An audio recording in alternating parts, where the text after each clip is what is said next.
For decades, the Islamic Republic has been telling its people that China represents the future. The IRGC built its entire economic survival plan around Chinese cash and support. Before this conflict erupted, nearly 97% of Iran's oil was heading straight to China. The shadow fleet, secret refineries, crypto payment channels, and every sanctioned workaround the regime created all rested on one big assumption, that Beijing would always have their back. But Iran's attacks in the Strait of Hormuz have changed everything.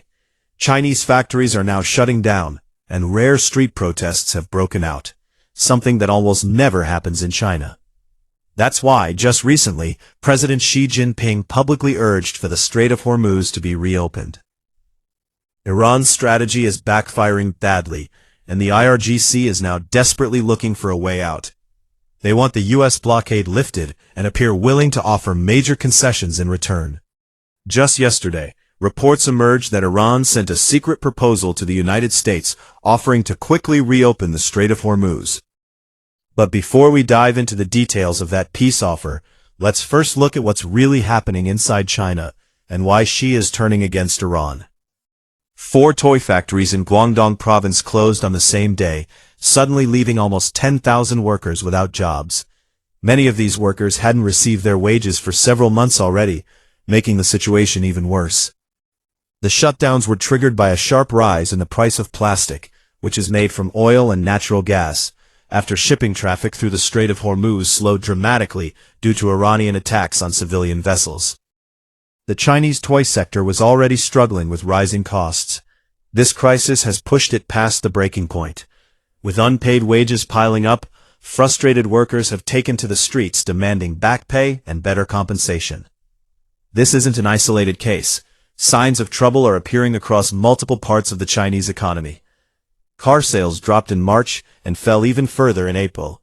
Restaurants and hotels are seeing fewer customers as families become more cautious with spending. Factories across various industries are slowing production due to weak demand. The car industry offers a clear example.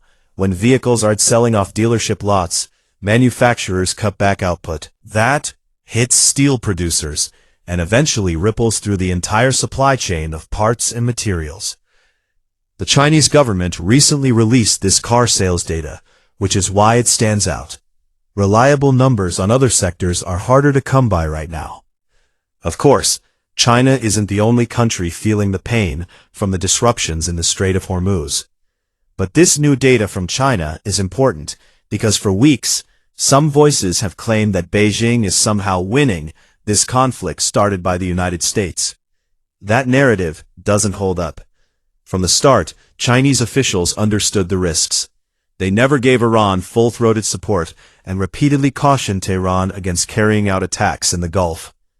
This caution surprised many who assumed Iran and China were unbreakable allies. The reality is more nuanced. China does buy a significant amount of Iranian oil, roughly 11% of its imports.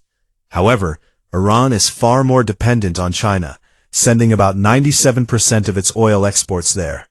From Beijing's perspective, it relies much more heavily on other Gulf producers, like Saudi Arabia, Kuwait, and others, which together account for around 40% of its oil supply. China has no interest in angering these key Gulf partners just to back Iran. That's why Xi Jinping recently called for the Strait of Hormuz to be opened, stating that free passage serves the common interests of the region and the wider international community. This statement came out around the same time those toy factories were forced to close. It's another clear reminder that the relationship is imbalanced. Iran needs China far more than China needs Iran. Beijing wants reliable access to the Strait of Hormuz for everyone, not for Iran to treat it like a private toll road. Unfortunately for Iranian leaders, keeping China satisfied is only part of their problem. They're even more worried about the rapidly worsening situation inside Iran itself, especially the U.S. naval blockade that's causing oil storage tanks to fill up quickly. Iran has already started reactivating old retired tankers to use as floating storage in the Persian Gulf. Even that temporary fix isn't providing much relief. In a more desperate move, they're now turning to outdated and barely usable onshore storage facilities just to keep oil fields running a little longer. Shutting down production is the last thing Tehran wants. There are also reports of increased oil flaring in parts of Iran, with intense flames and heavy pollution visible in the sky. Some analysts suggest this is happening because storage is running out, and Iran is burning excess refined products to free up space. While refineries do flare gas routinely, as we see in places like Texas, many observers believe the scale has increased significantly since the blockade began. I'm somewhat skeptical about claims that they're burning large amounts of usable oil. Oil fields produce enormous volumes, and simple flaring stacks couldn't handle that much. People with deeper expertise in the oil industry can share their thoughts in the comments. The bigger picture is clear. All the signals coming out of Iran look positive for the United States. The regime appears to be approaching a critical breaking point regarding its oil production and storage. Exactly when storage will max out remains uncertain, and Iran's improvised solutions may buy them some extra time, but probably not much. Estimates vary widely. President Trump recently said Iran may only have about 3 days before a serious crisis hits their infrastructure. Other experts suggest it could be 2 or even 3 weeks. Those longer estimates often don't fully account for the old tankers and storage sites Iran is now using. Another strong sign that Iran is under heavy pressure is the new proposal they sent to the U.S. yesterday. According to reports, Iran offered to reopen the Strait of Hormuz and help end the war, but wants to delay nuclear negotiations to a later stage. Iranian leaders are apparently still divided internally on what nuclear concessions they're willing to make, so they're trying to separate the issues to reach a quicker deal. From the American side, this creates a dilemma. If the U.S. lifts the blockade and ends the conflict without securing commitments on enriched uranium and suspending enrichment, it loses its main leverage. Those remain the central objectives. A major Situation Room meeting is reportedly happening today at the White House, where the administration will discuss how seriously to take Iran's offer and how to respond. Iran's desperation is obvious. Their foreign minister first approached Pakistan, then Oman, pushing for indirect talks with the U.S. The back and forth has been intense, and it's clear Tehran badly wants some kind of agreement. Today also marks the end of the latest short ceasefire extension.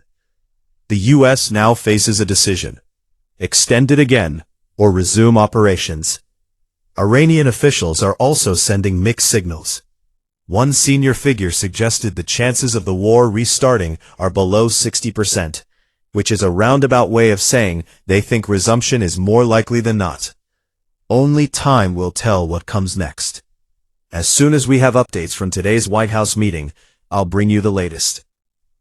To truly understand why Iran is acting this way right now, we need to look much further back than the 1979 Islamic Revolution.